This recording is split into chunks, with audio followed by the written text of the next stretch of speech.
sorry. Amy, I'm sorry to say this, but I don't think I'm ever going to be able to listen to the Star Wars Cantina theme song again after what happened to Hilaria on Dancing with the Stars. It's forever going to be associated with her downfall, in my opinion. So I'm sorry to say this, but I got to ask you, where were you when you saw, Hilaria sort of go down in flames on Dancing with the Stars? On my couch. Did you watch her dance? Oh, I did. Oh my God, I did. I had so many conflicted feelings about it because in one world, you could say it was made for me and me alone. Uh, she was in Jedi robes. They got Max Rebo to perform with that jazz band. I mean, it's the Cantina theme song. Everything about it was so perfect, but unfortunately, I just don't think that anyone could sort of win under those circumstances, despite how much I love that song. What did you think? Yeah, she's just odd. I've been trying to describe it before. She's technically proficient, but something about the rhythm just ain't rhythming, and I'm not quite sure what it's about. But I didn't know she was such a Star Wars head. Well, so I missed a little bit of that stuff. So she got to pick the Star Wars Cantina theme song for her Yeah, quick she step. said she's a huge fan. She's a huge Star Wars fan. Yeah. Oh, For Disney Week, they had everyone's little introduction package. They took them all to Disneyland. And so all 17 Baldwin children were running around Star Wars land. And she said that she's a huge oh my God. Lucasfilm stan. Oh my God. My sources were saying that Andy Richter told her to do that as sort of an attempt at sabotage because he knew that no one would react kindly to hearing that rendition of the Cantina theme song. So Yeah, that's right. not true? He's her biggest defender. He put out a TikTok saying that the bullying must end. Really? Oh my God. I am, I didn't tell you this before, but the 10 votes that I sent to Hilaria, something happened with my SMS signal, and none of them went through on that most crucial It's night. your fault. So I was like, and I felt so bad because also I sent you that video because I only saw sort of the aftermath, and you saw this. She was wearing that Jedi robe, and she said, the door I thought was closed, before me, and then it opened again. But now I think it'll shut again forever. And I just got so sad for Hilaria because she seemed to be really still reeling from getting eliminated. She was so dramatic. Like most people, when they get voted off, they're just like, what an amazing opportunity. I loved working with my partner. It was so much fun. I wish I could have stayed longer, but it was so great. And she was like, I'm going to have to close this chapter yet again. It's been very painful. Yeah, I kind of respect Ilaria, and so I was sort of with her when she was being, so sad. I don't understand how Dancing with the Stars we've talked about this already, but the judges should be sort of like the kind of the last straw, 7, 8, 9, and then maybe the voters get to, like, if you vote, you get to put like a silly catchphrase up there or something. Like the voting by the people, I don't think should be the one sole factor, because that does allow people to bully someone off of there, even though Ilaria was dancing her ass off and compared to shitty Andy Richter's dancing. The crowd loves him. What can I say? But don't you think that isn't that a huge kind of flaw in this Dancing with the Stars system, that they get to override the judges? You know what I mean? And contrary to their dancing skills, the people just declared, we do not like Hilaria in her Cantina style dancing. Yeah. I bet because of your voting problem, there was a huge hanging Chad moment where they were like, we're not totally sure if she's out because there's some of these texts that started to come through and then they didn't come through. And so I can't believe it. I sent my each vote one by one and say, instead of saying Hilaria times 10, and I think that's when the voting closed at one point. But I just think it's completely rigged, and it's fake, and it's a popularity. Welcome to America. Oh my God. I didn't know it was so, symbolic of America. It's just, so she was one of the people with ballroom experience, and then one of the real, I can never say the name of that show, the Real Lives of Mormon Wives girls, also has ballroom experience, but she's fucking amazing. Like, really? I watched the first season, but I remember that she did TikToks and stuff, but week after week, she's like, if you told me that she was the dance professional, I would believe you. Like, she's Really? so good. And so the fact that Ilaria also had a dance background and just like couldn't really get there, I'm like, all right, well, bye. Well, what if in addition to lying about sort of her origin, also she lied about how much she did dancing, and now we can just equate her with Andy Richter's dancing experience? Basically nothing. Yeah, I think people love to keep Andy in because the show, they like to remind us, the show isn't just about your skill level, it's about your uh, try hardness and ability to learn and give it your spirit. So I think they like to keep an amateur in to show that, Mm, because if everyone's just amazing, it's kind of like, well, that's not really the point. totally. You want those sort of full flops like Andy to be like, we're rooting for this guy. you know, I um, can't wait till you're on. I know. I was gonna say, like, I'm gonna play to the crowd and not the judges. I'm gonna go, oh, I hate that 3 that you gave me. God, I'm trying my best. And I'm gonna start to cry and then hope that the votes roll in big time for me because I'm sort of pandering to the crowd. Ariana was in the audience this week. Really? Yeah. Oh my God. I think, well, I don't know about this. I was gonna say maybe she's secretly voting for Hilaria, but I can't confirm that at all. It's some of the sources that I've been seeing, but my Andy Richter stuff was already wrong as well. But did you hear this? That Hilaria said, guess what? Fuck you all. You didn't get to see Alec dancing with me next week. We had a huge surprise. So she was kind of saying, like, look what you did wrong. Alec was going to Damn. come up on stage with me next week, and you'll never get Yeah. to see what he was going to do. That's a bummer. I heard that Danielle Fishel, aka Topanga, is dancing with Mr. Feeney.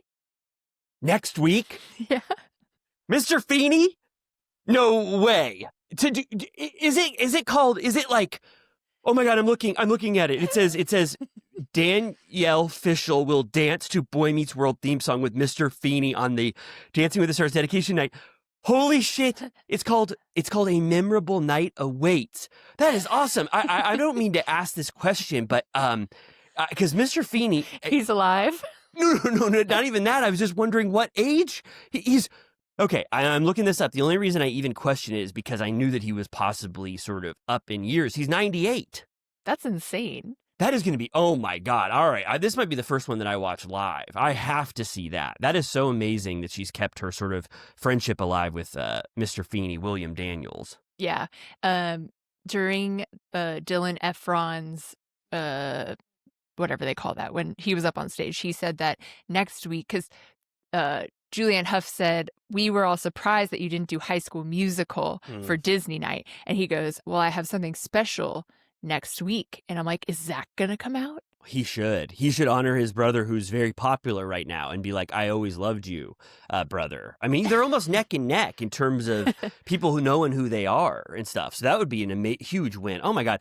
Could you imagine if we would have caught off Andy Richter at the, if he would have just been completely eliminated, we would have gotten Alec Baldwin, Mr. Feeney, and Zac Efron on the same dance floor on Dancing with the Stars. That's, Yeah. Well, that's maybe almost Andy will undeniable. bring Conan. Oh my God. If he brings Conan, that's huge. And that almost is better than Alec. All right. Well, that's great for Andy. Yeah. Huge week for DWTS. Okay. Is the other thing we were going to say about Babadoo? Oh my God. Yes, I think so. I think we should stop talking about Dancing with the Stars and start talking about a different thing entirely that has nothing to do with dancing, which is Southern Charm Season 11, the trailer that just dropped, I would say 2 hours before you and I are recording. Tell me, what were your first thoughts when you saw this thing? It was exciting. I was kind of thinking they've still got it. Southern Charm is up there with, I would rarely say this, but I'll just say my spirit from the trailer was saying it was up there with Summer House as like holding the under 42's mantle of keeping it sexy. There's a new hot chick involved. It seems like Craig is the big storyline this season, potentially Sally, which I knew Sally was gonna hook in some way. She works hard. Oh, for sure. Oh my God. Yeah. We were talking about this a little bit. Seeing Craig in this era of his life is just going to be very compelling because we haven't seen him single in a really long time. So the fact that we get him right then after the Paige breakup is going to be great. And the fact that it has to do with Sally and this Charlie rivalry, where Sally, I guess, secretly loves Craig or really likes him. Remember, there was that rumor that they had gone to dinner together after the reunion. People were Right. like, holy shit, what does that mean? And so now Charlie, I guess, is being brought in as a friend, but also she has a potential romance or the start of a romance with Craig. So that all looked really great to me. All of that sort of, what's that called when three people love each other? Love triangle. Love triangle. That aspect of it is awesome. And then what about that next thing where it was going where Austin was eating a big crab bake with Madison, and Madison goes, "You're bored as shit with Audrey, aren't you?" And he looks up at the camera with his eyebrows raised, and then they cut to, I think Madison says, "Austin wants to have sex with Sally so bad. Look at him looking at her on the beach." And then, if I saw it correctly, Austin does a big dip and gives a huge kiss to Sally on the lips in that trailer. Did you see that? Right. Yeah. Yeah. I did sort of see this coming. I never really bought his finally satisfied relationship with this chick. He didn't talk about her very much, and it seemed like it was pleasant, but he wasn't head over heels. Like, you can't go from someone like Madison, this like firebrand, to someone that's sort of just friendly. Really? Okay. That's what I think. Wow. So do you anticipate that maybe Audrey gets dropped halfway through this thing and he starts trying to spin around Sally and court her potentially? Maybe so. I saw, where was he? I don't think it was Watch What Happens, but he was somewhere and they were asking about his girlfriend, and he said, "You'll have to see this season," and it was kind of shifty. So I Really? couldn't tell if he was just doing a tease or if it was something real. Oh my God. All right. Well, yeah, that was the most interesting to me. Also, Austin and Craig's friendship Yeah. and their sort of burgeoning hatred towards each other, which is something that they talked about a lot in season 10. I'm interested to see how that goes because it looks like it's getting even a little worse potentially between Austin and Craig. And then what do you think about Molly having to get that her snake is loose in her house. Yeah. And she invites Rodrigo over to try to help her I think try to capture it or something, and she has to lure it with a dead mouse to get it out of her. Reason number one, I could never have a snake. I I can't know. be buying mice at the frickin' Petco. I know. Dead. I They're would never. Me neither. I don't like to kill things, and so even that part of it, them being frozen and having to thaw them out to lure a snake out of its hiding place, it's too much for me. I kind of didn't remember that Molly had a snake. Yeah, they didn't feature it very much. Did you hear that story of that Zoe Kravitz lost her snake in Taylor Swift's bathroom? No way. Why? Her and her mom, I think it was during the fires, maybe, they went and stayed at Taylor Swift's LA house, wherever it is. And her mom's snake, Lisa Bonet, got loose. And they had to basically take apart Taylor Swift's walls to find it. And they fucked up her house. Really? Oh my God! No, I never heard this story. It slithered into some sort of space in Taylor's bathroom. A blank space. Oh my God! A blank space. They ended up rescuing it though. It was okay. I think so. Yeah, and they made repairs. But the story was that she was telling the house manager, like, "Don't tell Taylor, we're gonna fix everything." And then Taylor later was like, "Yeah, I heard everything. They told me everything." Really? Was this one? Was this a talk show story? Yes. Does it sound like it? It sort of does, but that's great. I mean, speaking of people who own snakes and got lost with them, or they I knew I had something to tie it in. Definitely. And then Vanita has a storyline. She goes, "I hate Craig." Oh, right. So she was like, "I hate Craig so much. I hate him.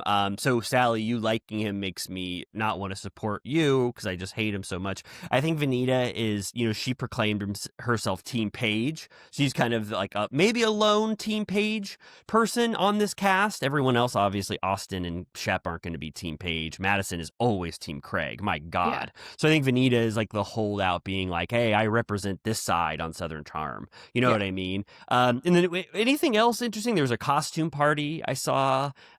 Madison dressed up like Shep. Yeah, it looked like there was a lot of Madison pregnant, like some baby stuff. Miss Pat seems like she's in the mix a little bit. But no, it just looked like a lot of fun. And it looked like there were enough examples of strife and turmoil that it seemed promising. It wasn't just like, you know how sometimes you can tell that they're really trying to scrounge up a dramatic moment for the trailer. It seemed like there's some actual plot. Yeah, I thought so too. And a new cast member too, Rodney. Yeah. Oh, Uh, right. so he was like, I think Patricia said, "You're a man about town. We've heard a lot about you." And he goes, "All of those things you have heard of me are lies." And Patricia and Whitney kind of laugh. And they show him shaking his butt, I'll just say it, on the beach. But you don't really see much of him. And even Corey, that was his name. Corey was in the hot tub. Do you remember? Did you see Corey? It was Corey, and he was talking to Sally and Craig, and he said, one of you slept over at Craig's house?" And Craig has this huge smile on his face, implying that Sally might have like slept over at his house. I see. Yeah, I feel like Southern Charm is not shy to maybe it's something about the friend group or maybe the cast is helpful, but I feel like they're not shy to bring in new people. And I think a lot of other shows, you're like, mix it up, like bring in some folks, you know, and I feel like they're good at it down there. Yeah, I think so too. And then did you notice a huge sort of gaping absence in this trailer? Tell me. Well, obviously, I kind of scrutinized this thing pretty much with like, both eyes and I watched it multiple fine tooth comb and I didn't see even one hair on JT's head the entire time. Yeah. I thought maybe he was peeking behind Corey in the hot tub or peeking behind Austin when he was at that costume party, but I think it's pretty definitive now. We can declare that JT's era on Southern Charm has officially ended. And yeah. I mean, I'll be honest, I noticed it a little bit because I was maybe some point in the end of the season we'll see little loafers, a shot of 2 feet walking, and it'll pan up and he'll be like, "I'm back." I would absolutely love it. Or when Molly's looking for her snake, she finds JT in her house. Oh God. I'm just kidding, of course. But Rodney, I don't know Rodney too well yet, but I am, I don't know Rodney from Adam. But will he be able to take the what's that called, mantle, or will he be able to sort of take JT's place? We don't know yet at all. And I'm still, I was a staunch defender of JT, so I was missing him a little bit, but his lack did not cause this trailer to suffer one bit. I loved this thing, this season 11 trailer. I mean, that is kind of confusing that we have Rodrigo, we had Rod, and now we have Rodney. Well, yeah, and I do need to, I'm going to check on that. I forgot. I might have just made up his name. I wrote down, I did write down, I'll verify this and I'll edit in what his actual You're like, name it was like fucking Rodney or some shit. I think it was. But it'll be, like you said, it's nice to just throw somebody in there and be like, hey, look at this. And Charlie seems kind of fun. Like John Pringle, remember him? Oh, of course I remember John Pringle. This guy's kind of like a John Pringle, redo. And then Charlie, we didn't give enough credit. Charlie is like already, she's like, she's dating Craig. He's like, I'm on a date with you. She seems like she's going to be fun. Yeah. I think it looks promising. I was surprised. Great. All right. Well, that's all the news that Amy and I have today. Southern Charm trailer breakdown, Dancing with the Stars, and now this is a Turtle Time first. I think our listeners are going to be shocked. We are going to subvert sort of the order of things, and we're going to talk about Miami, the reunion part 2, before OC, and the reason for that is that OC, I think, was one of the worst episodes I think I've ever seen in my life, especially this season. And it's there was almost no merit to it in any way. So Amy and I are going to spend a little less time talking about that at the end of this thing. But contrary to that, this reunion of Miami reunion was so fun. I mean, one of the most fun things I've ever seen in my life. Everything about it was amazing. Yeah, I did not see this coming. The big bombshell at the end of part 1 is that Julia says that her and Adriana slept together in the Hamptons. And I was a little bit like, all right, whatever, it's fun, it's shocking, but I don't really care that much. I don't think it changes anything that much.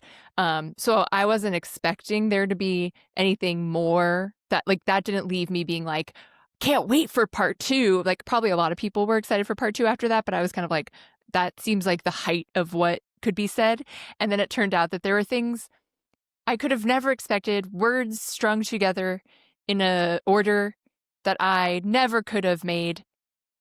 Yes. Oh, yeah. It was like it was just revelation after revelation and funny moment after funny moment. I mean, I am gonna say it up front before I forget. Adriana holds court for about 30 minutes of this thing, and she does not let it go. This entire part 2 of this reunion was Adriana's doing. She Yeah. made this thing what it was. When by the time they get to the package on Kiki, even Kiki is shocked that they're going to be talking about her after all of the things that Adriana has just done. Yeah. And it's exactly what you said. We didn't think that was a bombshell. We're like, okay, well, that's it. Well, what's part 2 going to be about now? But no, they doubled down on every single thing, and it was all because of Adriana. And I think this is one of the most extended breaks we get to see, where so much shit is going on behind the scenes before they even get back on the couch to talk about stuff, which was very fun. Usually a good sign when Andy is being filmed going backstage, when people are having conversations in the dressing room instead of on the stage. It means there's so much they can't even fit it all. But yeah, this is a great day for Adriana stans. She's been proven. If this doesn't give her a what is it, mojito? For sure next season, then I don't even know what to say. No, absolutely. And that's what I said. I just was like, the fact that there was rumors coming out that she was on the bubble or something, I was like, what the hell could you possibly be thinking? Like, Adriana was doing everything in the world up there. Even her just running from the dressing room, in her dressing room, being like, I bet Julia's rehearsing her ass off in her dressing room, and running over to confront them was already amazing. But Adriana does like 10 other things just like that for the first half of this reunion. We could just breeze through it. I mean, it starts with Julia saying we slept together in the Hamptons, and everybody is like, oh my God, holy shit. Everyone is stunned. And then Adriana had a reaction that I was already surprised by. She laughs. Yeah. She laughs it off. She's like, I expected this. I didn't know where she was coming from at first. I was like, are you going to say it all is fake? Or did you expect this? It already kind of, changed the dynamic instantly when it shows Adriana reacting to this Julia bombshell. Yeah, we get a little bit of clarity. It was 4 years ago on the cast trip. I think it was the first season of the new version. Yes. It's when, I think I said this last time, when Julia like barfed her brains out and they had to call 911. What was she drinking? It was like she was drinking like she was just eating cucumbers and drinking Mojitos. vodka, and she just really overdid it. Julia says that Martina already knows about this. That she was living, the reason she had to reveal this is because she's been living under mental and psychological abuse by Adriana. The whole group groans. They don't buy it. No, they don't. And also, Martina telling Martina, we find out that it was 6 months ago. Yeah. So not the best, I mean, it's not like Martina knew, and this is something that they've been working on their entire relationship. She basically preempted, watching this season for Martina. While they were filming. Yes, by being like, this could come out, so I'm going to tell you now. So not great in terms of their relationship. And really, I mean, it kind of comes off sad for Martina this entire time as Julia goes deeper and deeper with what's going on. It's true. She says that their marriage was in a horrible place, and they had clips. I remember that, her saying that they were having a hard time, because I think it's like after she comes back with her facelift, or remember when they go swimming off the end of the dock, like there was a sort of rekindling storyline. So I remember back in the beginning there was a whole thing of them not getting along, but she keeps claiming that Adriana has been blackmailing her this whole time, which, like, I mean, there's more apparently to it that she could potentially be blackmailing for, but I can believe that she made little remarks like, you don't want me to bring up X, Y, and Z, which they have clips of her saying that. But I don't know that she needed to be completely paralyzed by that idea. Yeah, I mean, it's like I imagine I imagine that Julia could have thought, I mean, Adriana has this, like, life-shattering news that she could reveal. But also, I mean, I don't know what Julia expected as her relationship with Adriana started to unravel. Like, this always could have potentially come out, especially on a show like this, where it's all about these revelations. Like, you know what I mean? It's more like, this is something that Julia did, and she was going to have to reckon with it at some point, for me. And then the cast kind of spends a lot of time wondering what sex with them means. Right. They really take a long time trying to get to what defines sex Right. between Julia and Adriana. I mean, and Adriana tries to claim that there is no way that two women can ever have anything close to sex. She says, I don't have a penis. And Andy goes, Yeah. lesbians can have sex with each other. And then everyone else, it sort of gets their minds reeling where they want to know specifically what it was, what Right. happened in this interaction between them, because they can't really get their heads around it. Yeah. I think Stephanie goes like, it's called scissoring. And she goes, I never scissored anybody.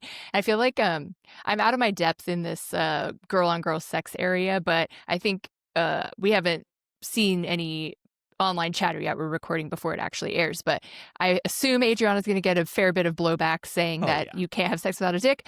I also think it's like a hetero thing to bring up scissoring all the time. Me You too. know, it's like annoying. Me too. And people keep saying it, and it's like, all right, Yeah, you're out of your depth. there was a little too much of being sort of juvenile, Yeah. about what it was. And then when they finally asked Julia later, they're like, however you define it. And Julia's like, how I define it is that we had sex. But it's Right. Adriana who's downplaying it in a way. And she continues to downplay it. I think that she was sort of, her first reaction was to say, I don't have a penis. But then she starts to articulate a little better why she doesn't consider it sex as they go on. Right. She also tries to do a bombshell where Adriana's like, Julia has imposter syndrome. She's fake. What is your real name? And you think she's going to have some like spy name. Like, oh my God, she changed her identity completely. And she goes, we have a spy in this room and their name is Julia. Yes. And then everyone kind of laughs, they're like, that is not a big deal at all. Andy specifically is like, that's not a huge deal to change your name from Yulia to Julia at all. It's so funny. Like, she really thought she ate. She's like, I've revealed your biggest secret. Your name was Julia. Yeah, that's great. You kind of, it goes in like sort of waves of like your support of Adriana during this, because you're like, oh my God, this is amazing what she's doing with it. But then she also has moments where you're like, okay, this is kind of embarrassing what you're doing, Yeah, that's why she's perfect. She's so Yeah. Delulu in the best way of Yeah. That's what a housewife should be. Yeah. It's the best. Yeah, there are also there's a very clear divide on the Julia Adriana conflict, where it was interesting that Stephanie had made amends with everyone and they were all in a good place. So I was kind of wondering why the seating chart what it was what it was. But then when it gets down to Julia and Adriana, it's clearly split between Larsa and Alexia, and Marisol are defending Julia every single minute. And then Lisa, Gertie, and everyone else are defending Adriana. That's the divide in this cast and why they're on different couches. Yeah, even though they're 6 feet apart, each of them. Right. So yeah, this is where she confirmed. Julia says, I told Martina somewhere between 6 and 8 months ago, and I told her I was going to bring it up tonight, and she actually cried when I told her that, which is dark.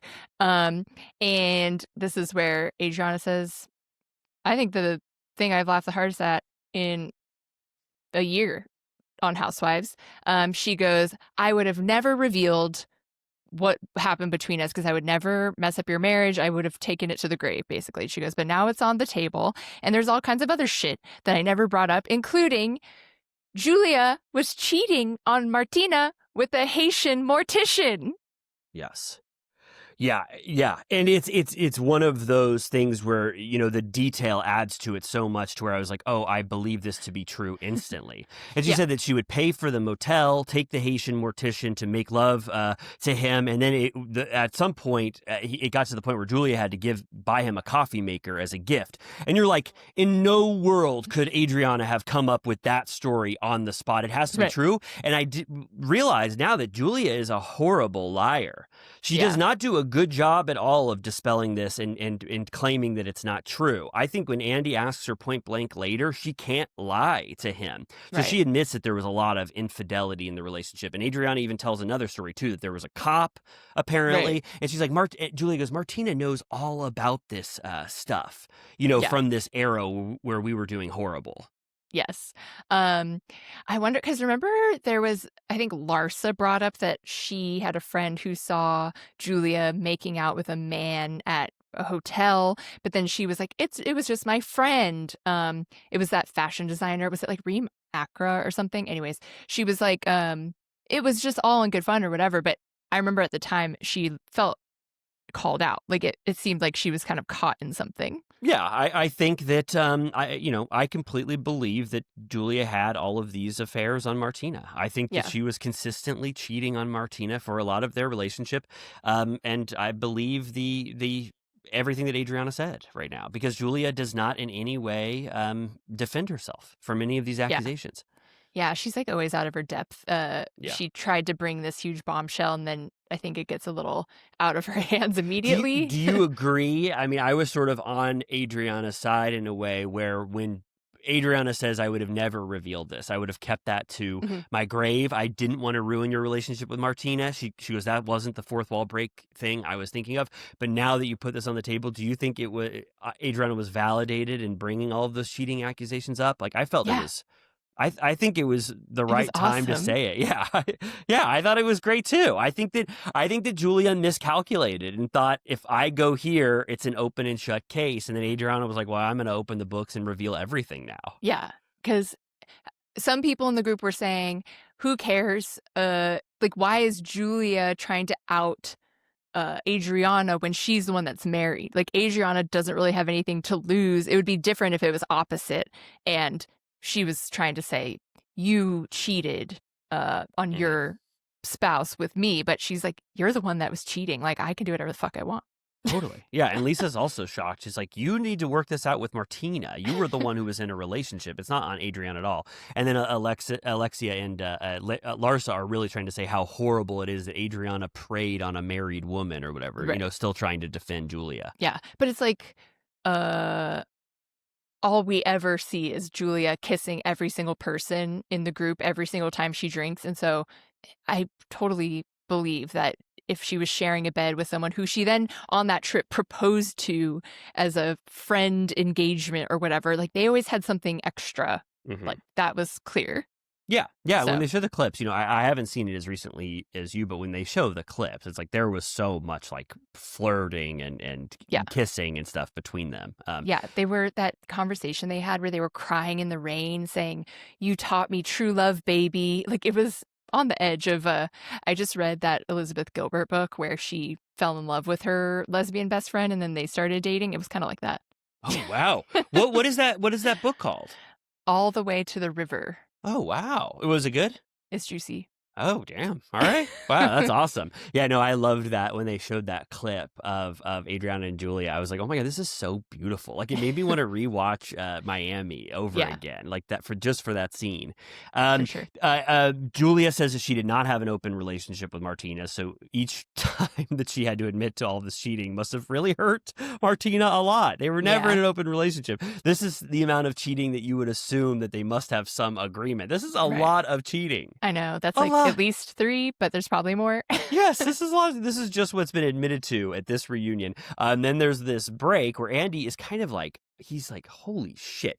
I really feel like this is the moment that Andy was talking about when he was like, Miami is so fucking good this season. He was just in the mindset of what he had just witnessed at the reunion when he was touting the season, because it was all worth it to get to this shit here. It's almost a case of where the reunion is as good as the season, Totally. and so then they get a break.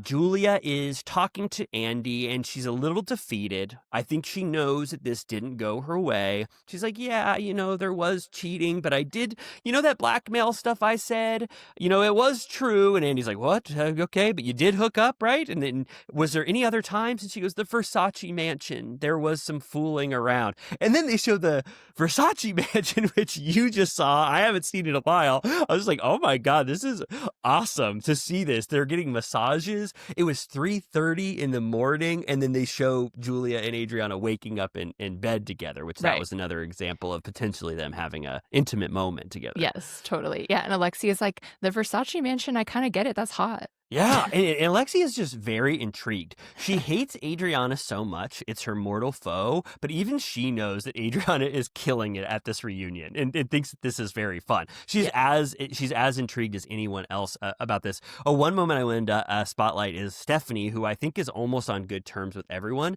When that segment is over, she goes up to Adriana and she goes, oh my God, Julia, she is such a snake. And they kind of catch it on the mic, and I was like, holy shit. Okay, so Stephanie likes everyone, but she thinks that Julia is a snake. That kind of says a lot to me in a way. Yeah, she also calls her a nymph at one Yeah. point, and then I mean, that's like a thing, right? Like a little like sex fairy. Totally. Is that where nympho comes from? Yeah. Yes, of course. And I'm glad you brought that up because I was going to talk about little nymphs. It's a Greek it's a Greek goddess who lures people around, and they kind of use that as a way to be like, oh, that's a total nymph. Because I think because they like to have sex so much, possibly. Yeah, I've said this before, I think, but it's perhaps problematic, but I love the 90s casual use of calling women nymphos. I think it's very funny. Like, she's a total nympho. It's like insane. Yeah, I haven't heard that word in so long that when Stephanie said nymph, I was like, oh wow, like I haven't, that took me back a little bit. Yeah. A nympho, yeah, like they'd be in American Pie. Stifler would be like, oh my god, have you seen the nympho next door? Like, she's nuts. She wants to have sex so much. We don't say nympho anymore. Bring it back, I say. Yeah. She says, Stephanie tries to. She says nymph. Maybe she wants to just bring nymph back. Yeah, a little bit more innocent and classy. There's also a moment where Adriana, she enters her dressing room. She goes, Basquiat, you're not going to believe it. We need to get you a new godmother because yours is no good. Yes. Yep. She does. And then even Larsa in her room, she's acknowledging with Stephanie. She goes, there's no way we're going to top Haitian Mortician. Right. It's almost like reunion's over. We can't come back from this. It's too good. And then Larsa does spend a little bit of time trying to defend Julia to Stephanie, and this is when she says the nymph thing, and Stephanie's not having any of it. She's like, I'm sorry, I believe everything that Adriana said. I don't believe Julia at all. Yeah. Larsa's like, sometimes when your marriage is in a bad place, you could slip and fall. Yeah, it's like ridiculous. At this point, Larsa just wants to defend her. Yeah. This is where, Julia says again that Adriana's been holding this over her head for 4 years, saying, you're not going to like it. I'm going to say it. And Adriana says, I've never scissored. I'm not into that sort of thing. If I was, I would say. And Alexia wants the details. She's like, I know, but like, did you eat her out? Like, what? And she's like, Julia says, I'm not going to. She said, I respect Adriana too much. I'm not going to go into the intimate details, but we'll call it sex. We had sex. We slept together. We were intimate, whatever that means to you. And then Adriana talks about it a little bit more when they get back on stage too. Yeah. Yeah, and then they're very like Kiki is also very interested in knowing what was going on between them and stuff, and Julia is just like it's just too intimate for me to talk about. Then they get back on stage, and this is when Andy, I think he got a little moment with producers and everything where he was like, I gotta still talk about this a little more to clarify how Adriana feels about this, because we got kind of lost when Adriana derailed us a little bit. So let's go back to this initial huge moment. And this is when Adriana is still sort of kind of on a high of committing to a very entertaining performance the entire time. She goes, Andy, let me walk you back through time a little bit. The first time I ever met Julia, she came up to me and she said, you look exactly like Snow White. You're so beautiful. Will you come into the bathroom with me? Oh, and she goes, also, your breasts are so beautiful. So Julia kind of lures Adriana into the bathroom, and Adriana shows her breasts to Julia, and then I think Adriana compliments Julia's butt, and so Julia gives her a peek at her butt in the bathroom. And while Adriana is telling the story, Lisa goes, this is kind of hot.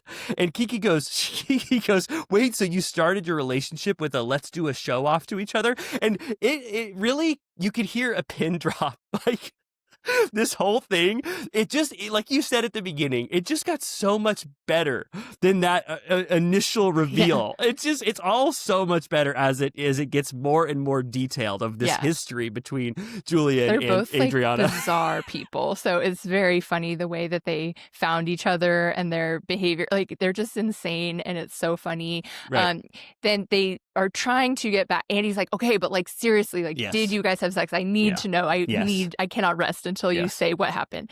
And Adriana says she implies it was like heavy petting. She goes, she petted me. And they're like, what? And then she goes, pet the puss, pet the puss. And I'm like, okay, Erica Jane Stan. Like, she did some research on the other pop stars of Bravo.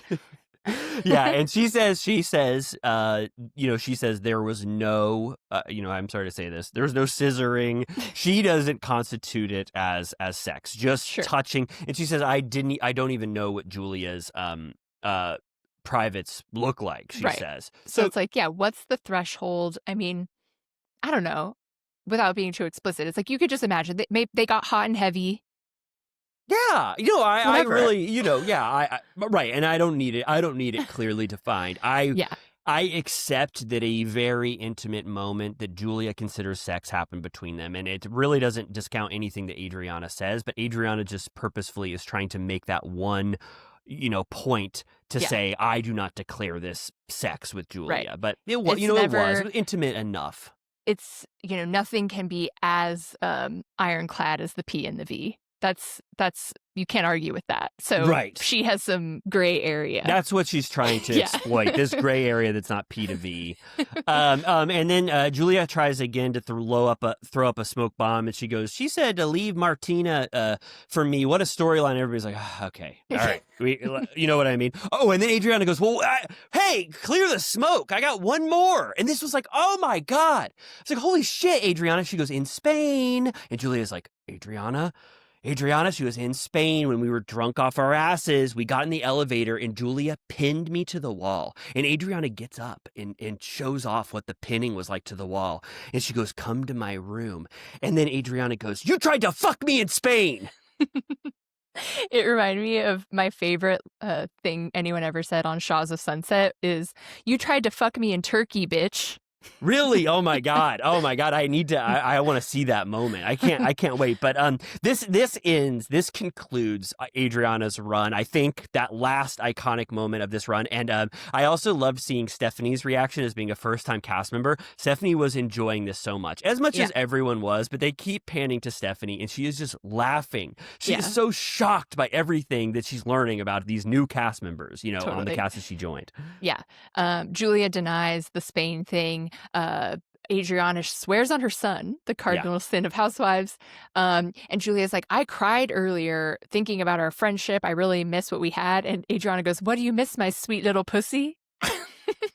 We were just talking about that word. We were just talking about, that was on our Lost episode. Oh, sad. That is so. We'll never forget. That was so sad. And then, I'm sorry. I'm sorry. Adriana's run doesn't end, but this is when I could have take or left this moment. It was okay. A little deflating because she killed it so hard before. But she goes, did you like me or was it? Oh, Julia says, did you like it me or was it a storyline? And then Adriana goes, I gave you my heart. And then this is that sweet, beautiful flashback. And she goes, here's a gift for you. And I was really wondering, I was like, what is Adriana going to do to top Marisol's liver? She opens it up and it's sort of basically a heart from like Edgar Allan Poe's Telltale Heart, a big, gigantic red heart in a box. And that's where I think the divide will be for Adriana to be like, what is corny and what is very fun. You know what I mean? Yeah. It didn't land that well. She was already on such a high at that point. Sure. I thought it was funny. She says, you ripped my heart, now you can keep it. And she just puts it to the side. She's like, all right. But I don't know. I appreciate her dedication to the props. Oh, I think so too. Yeah, it was good. I mean, she's an artist after all. Totally. And she said, you ripped my heart out, like you said. And then that it really was sort of the clincher was seeing that beautiful scene in the rain where they were declaring their love for each other, which was so sweet. Yes. Now we're on the next sort of half of the reunion, which cannot live up to what came before it, unfortunately. No. Yeah, it was so amazing. There's I don't think there's that much to say about Kiki. She talks about her family drama. She says her dad still wants to have more kids, and that she's dealing with her relationship issues. So she's been celibate since March 2024. Yes. Yeah, that was huge. And then she's also going on a couple dates with a person that Marisol set her up with, but it's like very casual, not a big deal yet. Then they go into Stephanie and Alexia, which some considered, one of the major, conflicts of this season. They sort of almost get it out of the way now in the second part. Yeah. Stephanie says that if she had to choose a spirit animal, that's not a Chihuahua, she said she would be one of those beautiful Afghan hounds. Yes. Did you know I knew exactly what that was when she said Yeah. it. I was like, those are beautiful Nice dogs. choice. And I love that she had that on the tip of her tongue to say Right. that was her animal. Yes. They talk about how she came in hot saying Todd sucks and belongs in the garbage can. And she goes, I regret saying it like that, but I was trying to say that she's awesome and deserves better. And in retrospect, like he does suck. So, I was right. But Alexia's still trying to act like Yeah. she's mad about it. And I'm like, he fucked you over so bad. Yeah.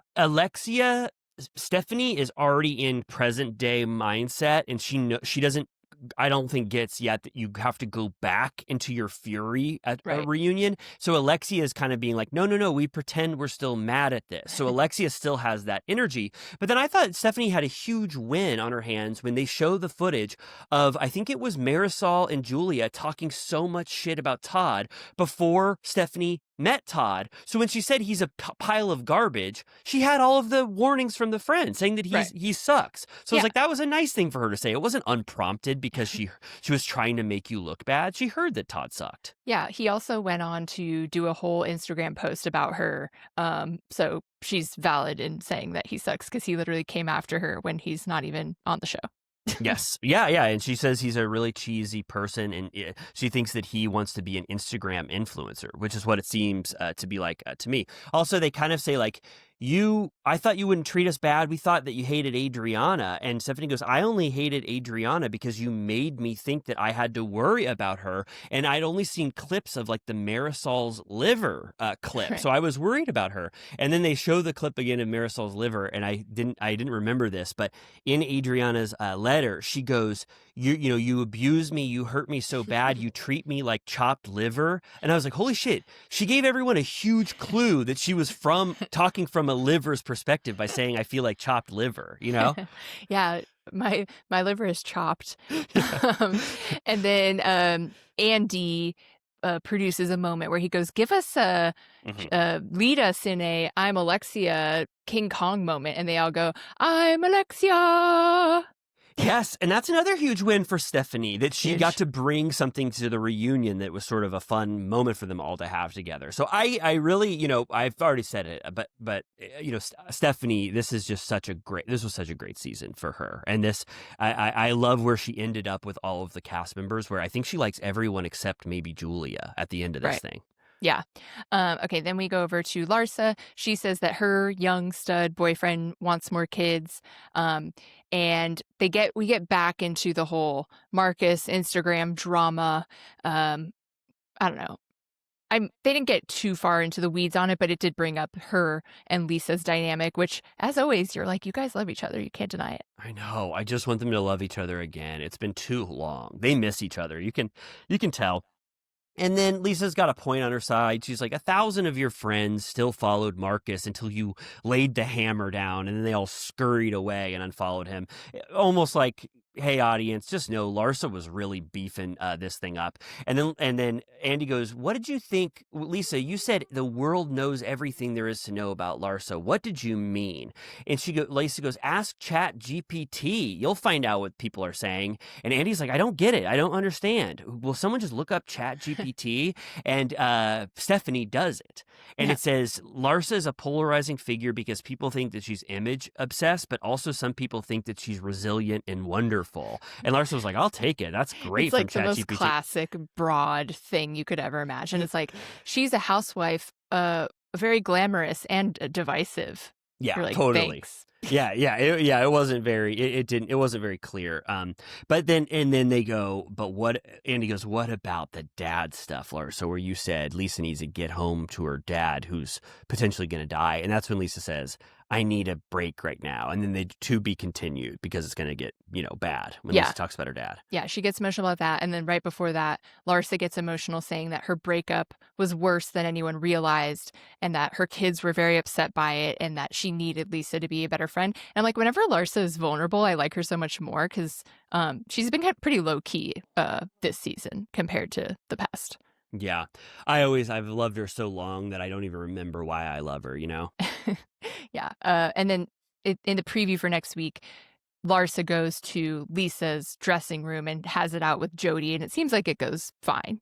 I think it's fine. I think that I believe that we peaked on this, Yeah. This reunion, and we're sort of just going to get to some like random stuff at the end, Yeah, there's like nothing in part 3. It's like Marisol saying, "You called me an old whore, and now I need to get a knee surgery." Yeah. Yeah, I know.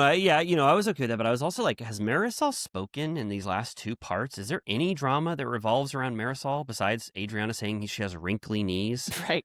I mean, I guess there's definitely going to be Stephanie versus Marisol, because Marisol was called the puppet master. Right. But so far, she hasn't really, like, Andy even turns to Marisol sometimes to ask her like feedback on stuff, and she has nothing to say. I know. There's one where she was like, I think after the Haitian Mortician, he was like, "Marisol, what do you say?" And she goes, "It's a lot." Yeah. So it's like, same. Yeah, totally. So wonderful, right? I mean, Yeah. if you haven't seen Miami, Highly rec. oh yeah, just even if you haven't watched one episode and you just want to pop in, just watch the first 30 minutes of this reunion and watch what Adriana is doing. It's one of the best reunion performances I've ever seen in my life. I know. It's if we ever, the test for if something is good, we always say is if you would show a novice to Bravo what we're talking about, this was a great version of that. Absolutely. I was discounting it, but her delivering a heart to another cast member and then them being like, "This reminds me of the Marisol's liver thing," and then them showing a flashback of Adriana doing something else that was also iconic. It's like, yeah, it's so worth it to watch it. So this is great, but then, I have the opposite of that. Yes, in every way. I didn't know how OC could get worse than what we've been sort of dealing with. There's been a couple highs this season, but not many. And I think that this reset that happened post Katie, this was sort of really the end of the second attempt at a run for this season. This truly showed that there is nothing left for them at this point. I mean, the time they spent given to the hoedown that Emily is orchestrating is more than a time than I've ever seen dedicated to any event in Housewives history. It's like they had nothing more to show us, to try, in this moment. Yeah, Archie's pissed about this episode. Oh, yeah, I know. I am so sorry if you heard Archie barking. Let's be the breeziest people that have ever lived on this one. There was I was trying to think of moments that I thought were worth just for to talk about for the canon of this season overall. Yeah. But there's really nothing. Gretchen and Emily start out by getting into a fight that resolves itself very quickly. Emily is so rude to Gretchen, who she calls Gretchers, very patronizing way that she says it every time. She says, "You look like you were about to, you just got off the Oregon Trail." And she says it right to her face, which I'm like, God damn, that is so mean. And then she says it again to her when she gets in a fight, with her after. But it's just to set up that she's going to do a fundraiser for the Innocence Project. I think it's a hoedown is what they call it. Yes. This episode is called Hoedown Throwdown. There's also a scene where Tamara, Gina, and Heather go to lunch, and Heather and Tamara try and mend again. And Tamara cries and says she's going through a lot. And they're all like, "We're all here for you," etc. Who cares? Yeah. And then I don't know. It's like I loved the pet sidekick. Just it's apropos of nothing, but I enjoyed that part. Yeah. Speaking of Archie, you need to see what he's thinking. I loved when they had Jen's dog gave the sidekick a handshake and it glowed like a cosmic light was coming out. I loved it too. It doesn't get much better than seeing a pet psychic. I was wondering why Archie had to sort of be outside with the glass closed on him. I was like, that kind of was making it hard for the pet psychic to read, I think, his energy. His aura, I think he was barking too much at the pet psychic. But I like that Shannon had a lot of questions and she treated this very seriously. She's being funny because she's obviously, she knows that this has humorous value to it. But she asked like 7 questions and she gets the answer to most of them. Yeah, they said that he wants a brother. Yeah, he wants a brother, and the pet psychic goes, he doesn't like your long, long goodbyes. And then they show, it's like, how did she know this, potentially? Because Shannon does give Archie's long goodbyes, and he goes, it makes him think that you worry about him. And then she goes, Shannon goes, does my big king need a friend? And the pet psychic goes, yes, he really wants one, but not a puppy. And I think that's enough for Shannon. So cute. I also loved that Jen's little rat dog, Willow, was like, get me a stroller. Yeah, that was so cool. Willow wants to be picked up by you more, or if not, you have a stroller. Yeah, so that was good. You knew they had magic on their hands when they got this scene wedged in there. One of our turtle cuties says they've used that woman and they loved her. That is so cool. All right. I mean, that is really, I think that if the producer didn't whisper in the pet psychic's ear about Archie moving a lot and Archie getting those long goodbyes, then that is a very good psychic to be able to read that off Archie. Anything else about that sort of psychic, I guess you'd call it a visit with a pet psychic? No, but I would say that's the only thing I like about Jen is that she's such an animal lover. Like, that's my main takeaway. Right.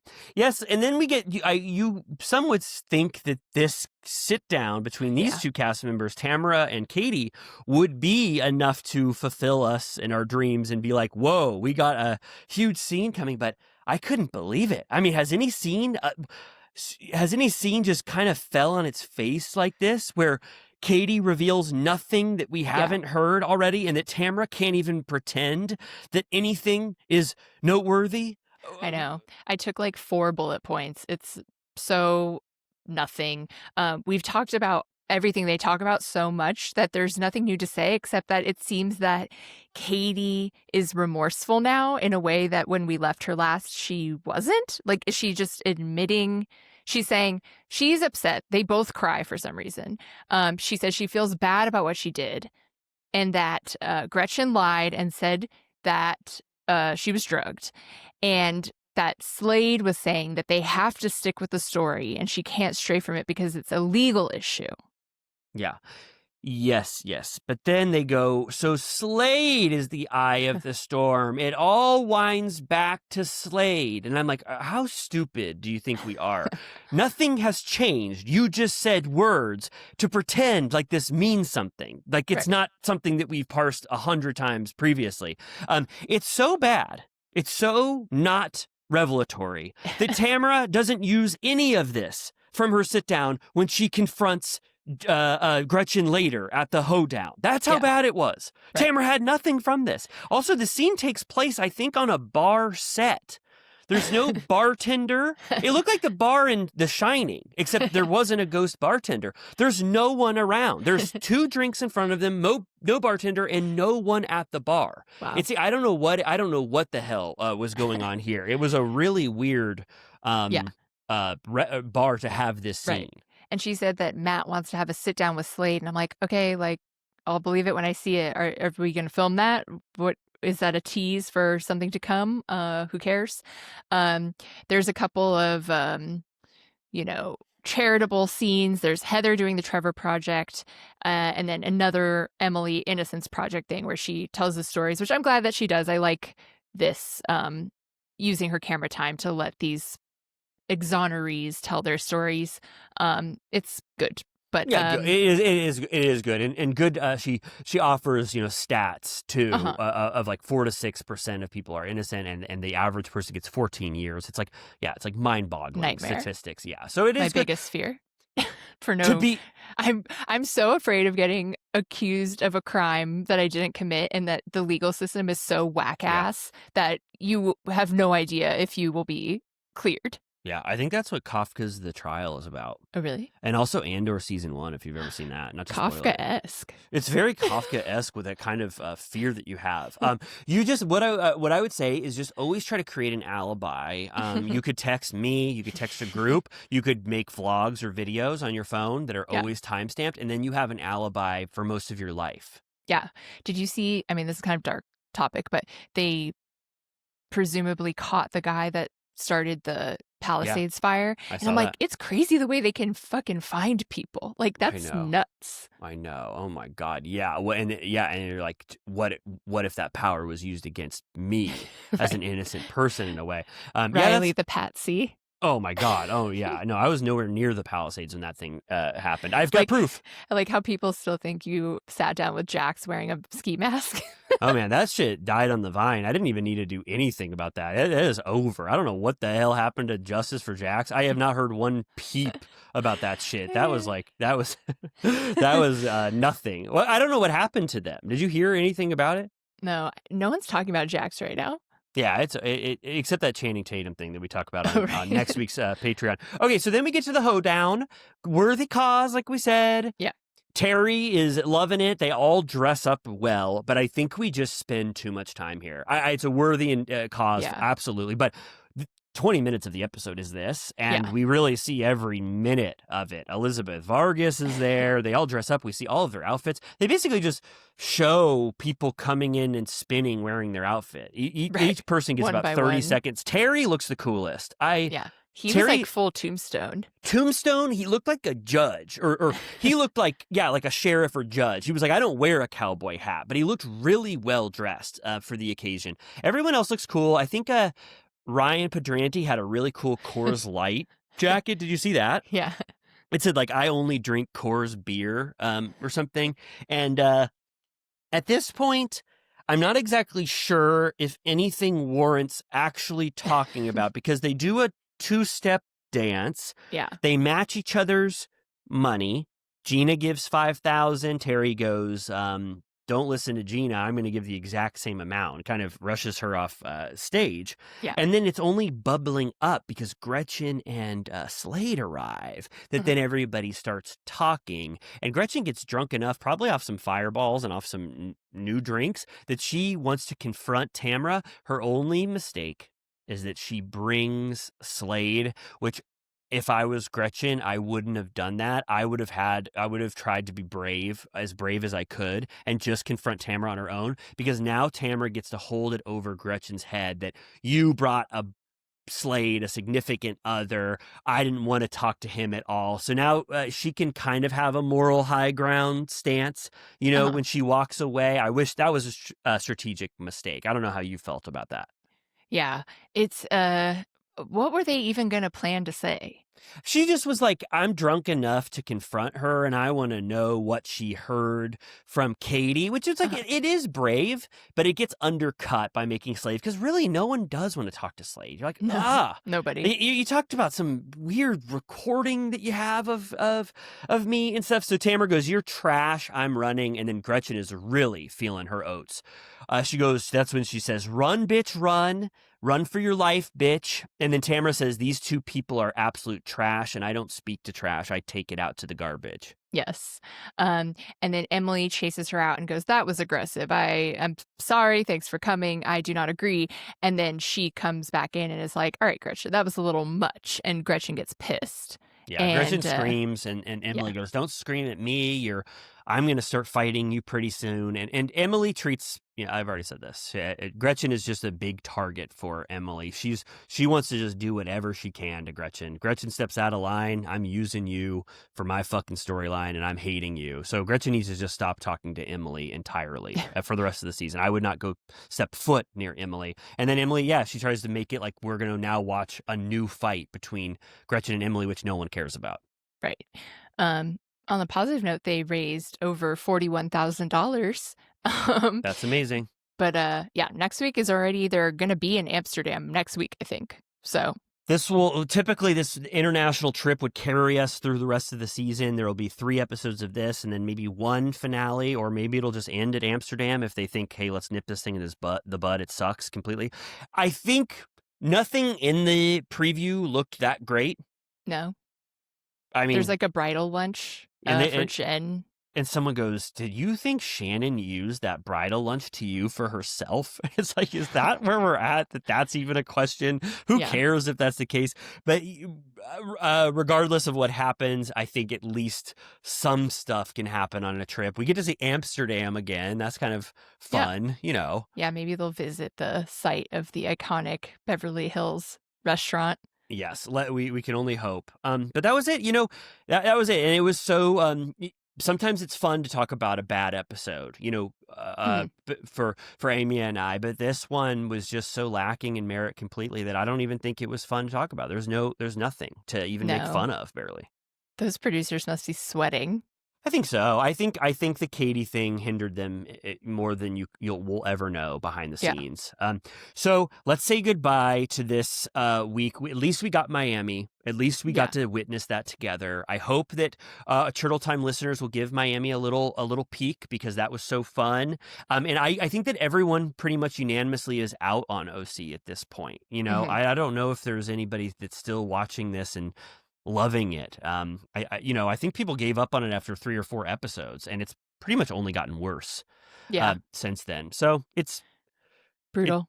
brutal, brutal. But we still, I hope you listened to this episode. I hope you didn't say, "Whoa, those 2 shows, I don't want to hear anything about them," because Amy and I are still talking about them. But it's almost over. This kind of slot, we're gonna figure out how to maneuver it, and maybe it'll be really fun once we're talking about Potomac and whatever the hell else. So. Southern Charm in a month. Oh my God, it's over. This era of Turtle Time is completely over with this, dog shit Friday episode that we have to do. So I'm going to say this. I'm going to say that if you enjoy Turtle Time, and you listened for the first time, maybe you saw the Miami reunion and you said, "Oh my God, this came up on YouTube. Well, I'll watch the shit out of this thing." If you liked it and you want to hear more, we have a Patreon. It's called the Turtle Time Patreon, where you can sign up to be a Villa Rosa VIP. We have multiple tiers. The first of which is a $6 tier, where you get access to a Vanderpump Rules recap series that Amy and I do. Yep. Every single tier gets access to that, but we have also a $10 tier that gets an extra episode a month, and then a $25 tier called the Lisa's Boudoir tier, where you just basically give us your money, $25 a month, and we just thank you for the rest of our lives. But you get access to everything that the other tiers get, obviously. Yeah, it's good shit. Cool people. We are just finishing season 7 of Vanderpump Rules, so if you start now, you'll get everything before, and you'll get us dissecting season 8 soon, which I think each of us have only watched once, because who rewatches season 8 of Vanderpump Rules? So it should be interesting to just see where things went wrong and where they had to pivot. Yes, I think so too. I can't wait for that. And then we also, I hope this doesn't get too repetitive, but when we ask for reviews, when we say give us like 1 minute to write just the sloppiest review in the world, I love the 6 or 7 reviews that came in, over the last couple of weeks. I love that. You don't have to say anything nice. We like an eloquent review, but you can also just be like, "Hey, this is good." It's all wonderful, and Amy and I are committed to this 666 number of the beast satanic challenge that we're doing here. 666 by 1031. Yeah. Start writing scary horror themed reviews. We'll start reading them. I think it is just so beneficial to us to get these reviews. So we love it, and we cherish Yeah. every single one. Please, yeah, keep it simple or say what you feel. We love you. Thanks for joining us. And we have, we do have to announce, one, I gotta say this. New Lisa's Boudoir came in. Oh, yes. I think in the interim, last few days, we got a wonderful new Lisa's Boudoir member, Melissa Turcotte, Hell yeah. joined us. Melissa, I don't know what to say. This is the best thing in the world. Lisa's Boudoir is the most beautiful tier, most sacred tier in all of the Villa Rosa VIP hierarchy. It just is. So, Melissa, we want to say thank you so much. And we give everyone a big shout out when they join that Lisa's Boudoir tier. And we love you for the rest of our lives, no matter what. You are our lifeblood. Thank you. You are. All right, goodbye. Amy and I have to go now. Have a wonderful weekend. We'll be back next week. And I swear you will love it absolutely.